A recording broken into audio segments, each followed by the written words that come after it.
It was the 77th Annual Academy Awards. The show was following the previous year in which The Lord of the Rings, The Return of the King was the undisputed champion of the night. Not only was it the first fantasy movie to win the Oscar for Best Picture, it won all 11 of the awards it was nominated for, including Best Director for Peter Jackson and Best Adapted Screenplay.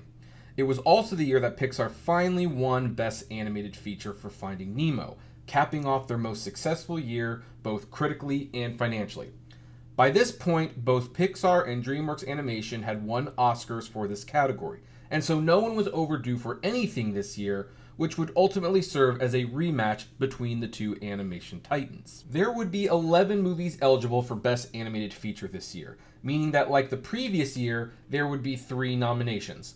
As always, there would be some notable admissions when the finalists were announced, but in this case, the snubs hurt more than usual thanks to a movie of notably poor reception getting the nomination. The most obvious omission was Ghost in the Shell 2: Innocence.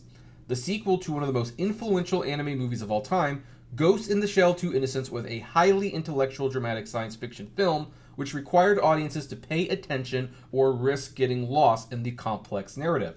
While the movie has been cited as being one of the great animated science fiction films of all time, most acknowledge that it is a difficult film to grasp, and that might have been too much for the Academy to stomach. Another notable snub was Wonderful Days, a South Korean science fiction film with photorealistic animation. The movie largely went unseen under the American name Sky Blue, and its impact on the animation scene has been minimal at best. The SpongeBob SquarePants movie also found itself without an Oscar nomination. While on the surface this seems like a logical snub, the reality is that the movie was very well received and financially successful to boot, so a nomination wasn't completely out of the question. The biggest snub of the night, though, may have been The Polar Express. Directed by Academy Award-winning director Robert Zemeckis, the movie was a Christmas film based on the classic children's book. The movie was originally seen as a flop, but strong word of mouth and the unique, at the time, IMAX 3D presentation made the film a major word of mouth hit with audiences. And while critics were a little more divided on it, those who did love it believed that it would become a holiday classic down the road. Alas, another film was nominated that no one expected to be, and it threw the awards race into chaos. The first nominee was The Incredibles, a take on the superhero genre by Pixar and their latest addition to their talent roster, Brad Bird. Bird had a long history of being a successful writer on shows like The Simpsons and Amazing Stories, and even directed the wildly acclaimed The Iron Giant for Warner Brothers several years earlier. However, despite how good that film was, it was a flop at the box office, so other studios were reluctant to take another chance on him. John Lasseter, the head of Pixar, was convinced that Bird would be a great addition to Pixar, and thus his next project was greenlit at the Emeryville studio. Though originally intended to be a 2D film, Bird made the film with Pixar CGI animation, and it was their first movie to star a complete human cast of characters. It was also their first movie to receive a PG rating, signaling that this would be a movie for older audiences rather than the typical family audience Pixar usually made movies for. Upon release, the film was yet another box office success, and the critics ate it up, so its inclusion in this category was not going to be in question. The second nominee caught everyone by surprise, though: Shark Tale. From DreamWorks Animation and directed by Vicky Jensen, Bebo Bergeron, and Rob Letterman, Shark Tale is a movie whose reputation has gotten worse as time has gone by. Despite starring A-list talent like Will Smith, Angelina Jolie, Robert De Niro, and even Oscar-winning director Martin Scorsese for some reason, Shark Tale was a major box office hit, yet critics derided the film as being unfunny and gimmicky, with audience members not being a whole lot kinder.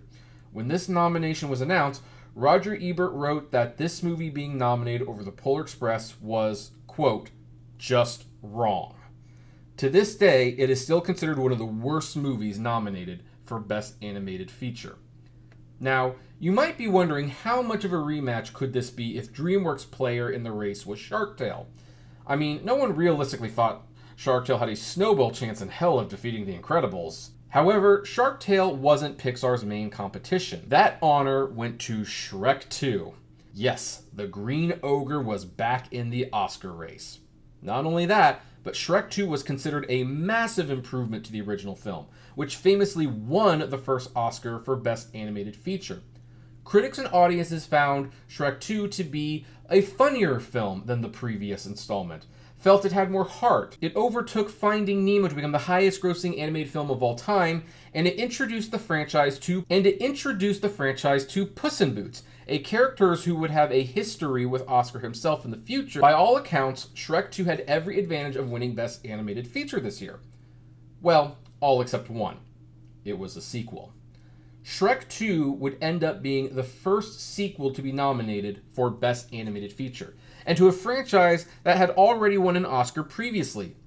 Would the Academy be willing to give the Green Ogre a second Academy Award, especially so early in the award's lifetime?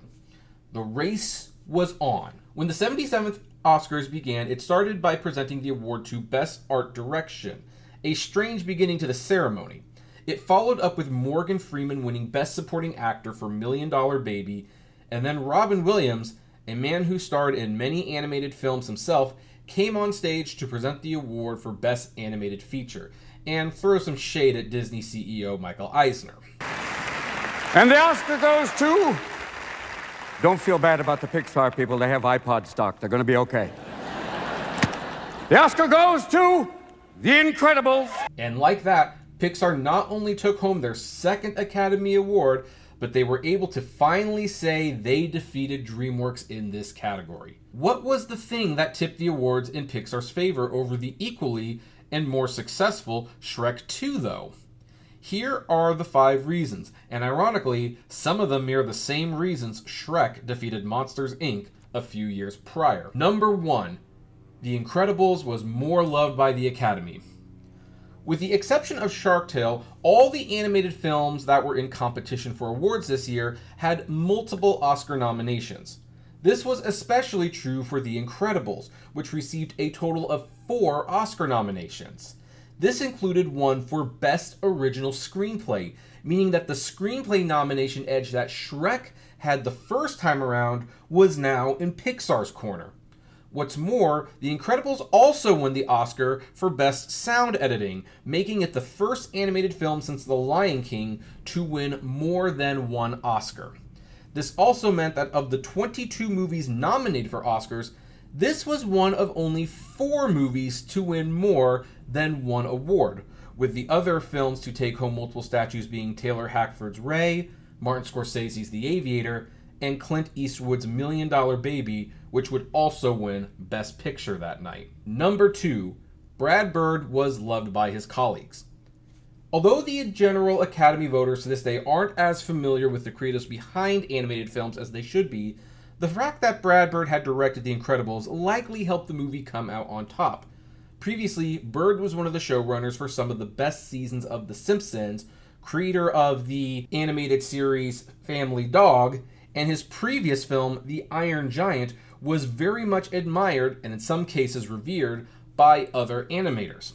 The chance to give Brad Bird an Oscar was likely a great narrative for the animators to rally behind, giving The Incredibles a slight edge with at least that voting block of the Academy. Number 3, The Polar Express wasn't nominated. This one might be a controversial opinion, but I fully believe that if The Polar Express had been nominated for Best Animated Feature, it would have won over The Incredibles. Now, that might be strange to say because why would it win if it couldn't even get nominated? Well, you have to keep in mind that this category had not yet opened up to the entire Academy for the nomination process. In these early years, the voting for the nominees were done by the animators and only the animators, who were not particularly excited about the concept of motion capture technology, especially since filmmakers were using it as an excuse to say that animation was closer to digital makeup and belittling the animators' work, whether that was the intention of the comments or not. However, The Polar Express received 3 Oscar nominations nonetheless: Best Sound Editing, Best Sound Mixing, and Best Song for Believe, which, had Polar Express also gotten into animated feature, it would have tied The Incredibles with 4 nominations. Not only did the Academy love it to the point where the score was included in the opening montage for the following year's awards, it would have been a great way to give the great Robert Zemeckis another Academy Award, which would have been his first since Forrest Gump did so well in 1995.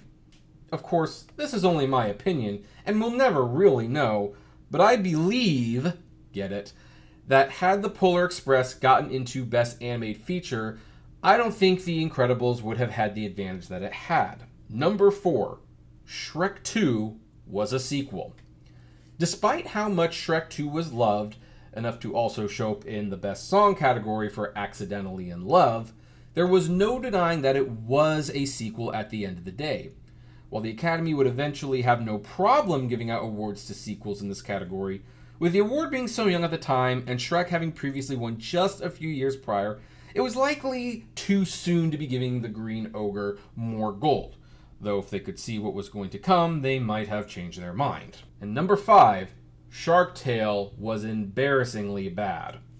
While this one could be seen as helping Incredibles and Shrek 2 equally, Shark Tale was just an exceptionally bad nomination. To this day, it is still considered to be the worst movie nominated for Best Animated Feature in the history of Oscars, challenged only by DreamWorks' other film, The Boss Baby. And trust me, we'll get to that later. If you haven't seen it, I can honestly not recommend skipping it enough. As outside of some inspired casting of Martin Scorsese as a pufferfish, this movie is memorable for all the wrong reasons. While I understand why the Academy doesn't reveal voting results, if I could pick one movie to find out how many votes it ultimately got, it would be this one, because it's shocking to think there would be anyone who would have cast a single vote for it. And those were the results of the 4th year of Best Animated Feature. While there was a race of some sort, like with Finding Nemo, the outcome seemed a little more certain this time around. At this point, with the exception of Spirited Away, most of the winners in this category had gone to major American studio films, with 3 of the winners being CGI films.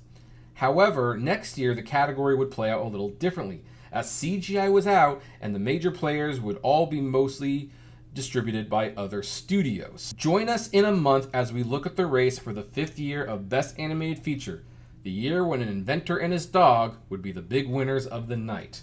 See you then. Hey, you made it to the end. Thank you so much for making it to the end. Just a few more things. First of all, the names that you see on the screen, these are our Patreon and YouTube member supporters, and I thank each and every one of them. Their support helps me make exclusive videos for Patreon and YouTube members, as well as keep the channel running, and of course is just of huge kindness to me. Also, don't forget to check out the iCritic-led podcast on Spotify, Apple, Google, Deezer, whatever podcasting service you listen to, it is there.